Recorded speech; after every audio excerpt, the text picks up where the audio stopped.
Selamat berjumpa kembali dalam Daily Wisdom. Kali ini saya akan mengetengahkan sebuah tema berjudul melawat orang sakit.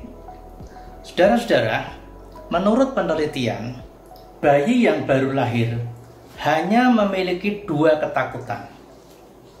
Yang pertama adalah bayi itu takut kalau jatuh. Lalu yang kedua, takut mendengar suara keras. Dia takut dia akan menangis sejadi-jadinya. Nah, ketakutan ini makin lama setelah dia bertambah dewasa akan makin banyak sampai tua. Apa yang ditakutkan orang yang sedang dalam kondisi sakit?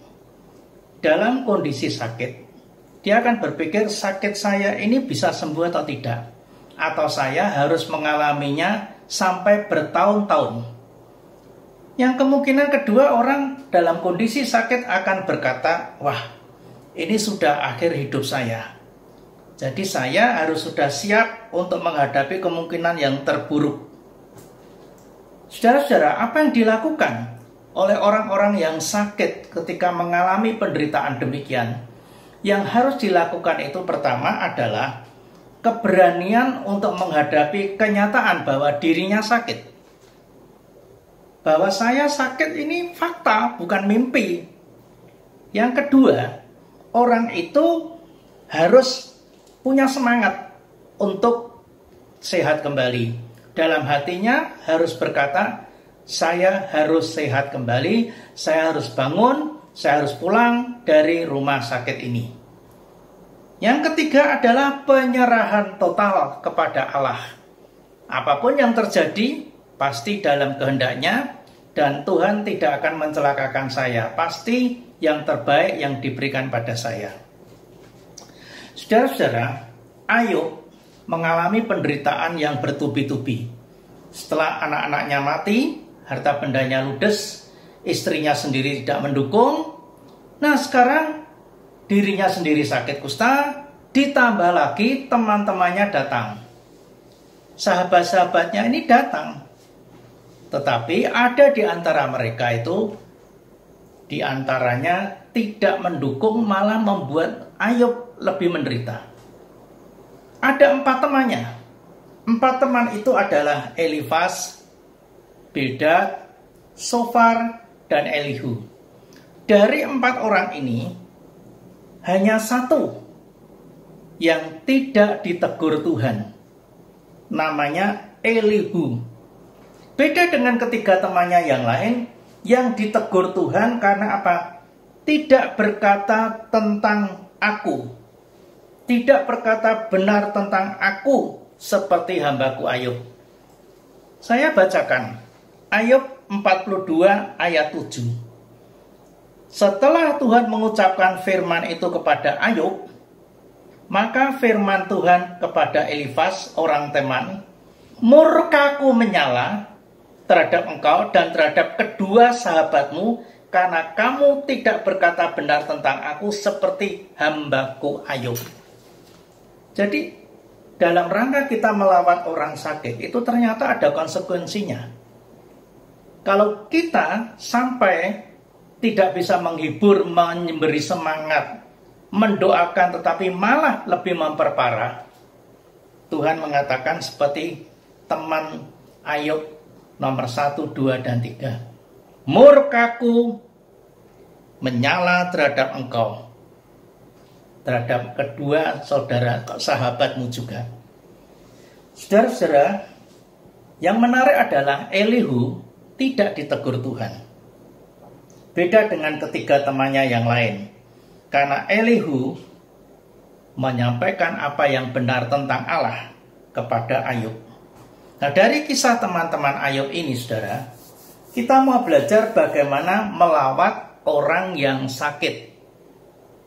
Melawat orang yang sakit. Yang pertama adalah lawatlah orang sakit itu dengan menilainya secara objektif. Elihu lebih banyak diam daripada berbicara. Tidak menuduh, tidak menghakimi, tidak mencari sebab akibat, dan tidak mengintimidasi Ayub. Elihu adalah orang yang paling muda di antara 4 teman Ayub yang datang. Bukan karena dia muda saja, tetapi Elihu itu benar-benar menyampaikan apa yang benar tentang Allah.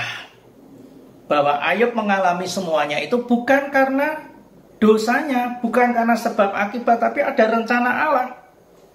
Saudara, diam itu bukan berarti tidak berbuat apa-apa, tetapi empati. Dengan diam kita mencoba masuk ke dalam perasaan orang sakit itu. Bahasa tubuh itu sangat-sangat berguna ketika kita mendampingi orang sakit. Sentuhan hati itu lebih berbicara daripada kita mengunjungi orang sakit tapi banyak berbicara sendiri. Yang kedua, arahkan hati orang sakit itu kepada Tuhan.